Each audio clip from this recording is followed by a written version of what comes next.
At this time, for the purpose of a formal welcome to Cherokee, it is my distinct pleasure to introduce to you. Some of you may have met him last night at a reception he hosted, but it's my privilege and pleasure to introduce to the convention the Principal Chief of the Cherokee Nation, Chief Michell Hicks. Michell Hicks. Michell Hicks.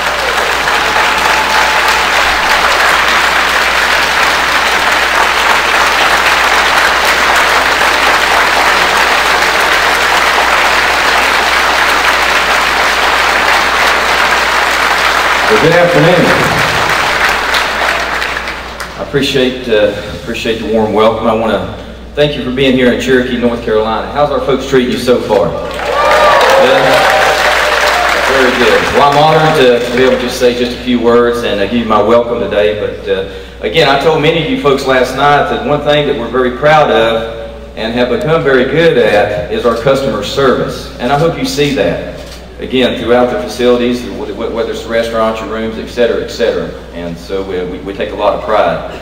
You know, the Eastern Band is 15,000 members strong. We reside on 56,000 acres, and we have a very diversified economy here. Tourism has been a big part of who we are for many, many years. Obviously, this facility has expanded on that. Recently, we've added a spa to this facility, and hopefully many of you ladies and men hopefully are taking advantage of that. I just talked to some folks that had an opportunity to tour the museum today, and if you haven't done that, you're truly missing out on a historical experience, but also you know, just an opportunity to see how a museum can actually make money.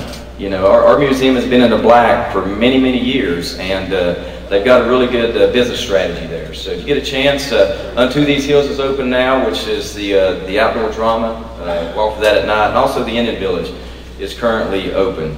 I appreciate the opportunity just to say a few words to you last night. I'm encouraged by the year that we have ahead of us. I'm encouraged by the folks that are running for office. I think Republicans, anybody proud to be a Republican today?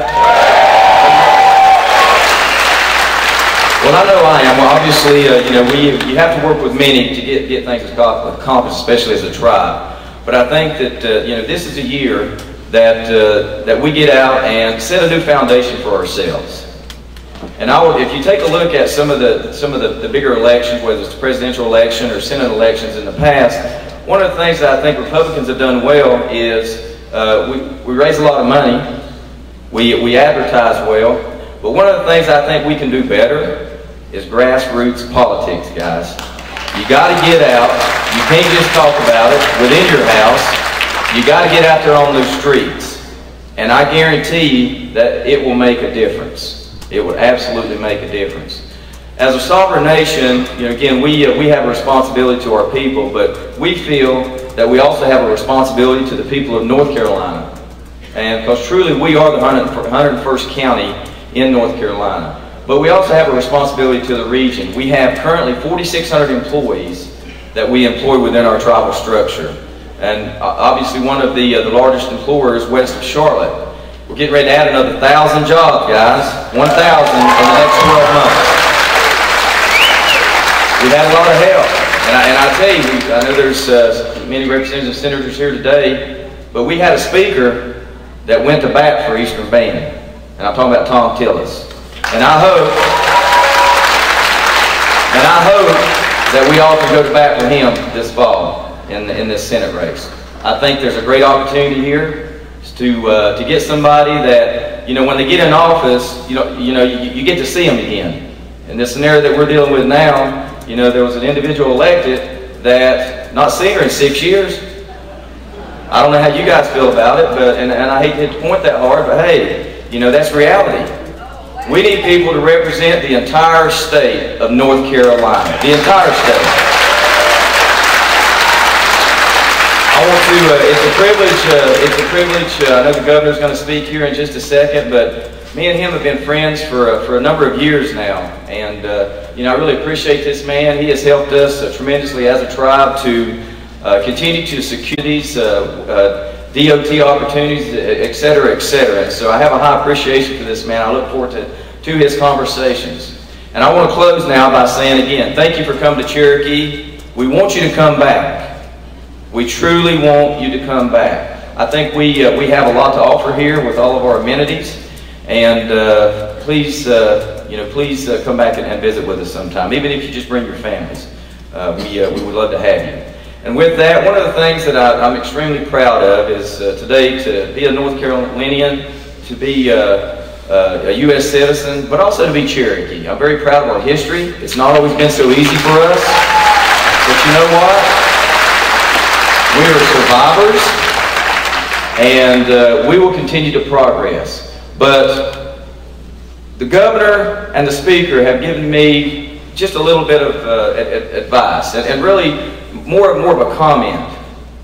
And the comment was very simple, and I think it applies to North Carolina. I think it applies to this U.S. today.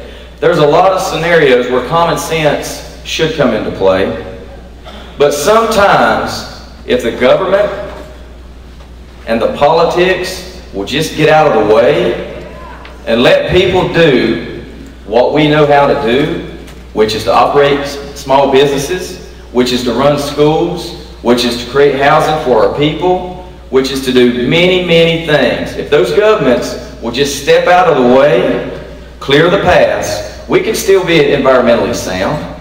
We can still do the proper things.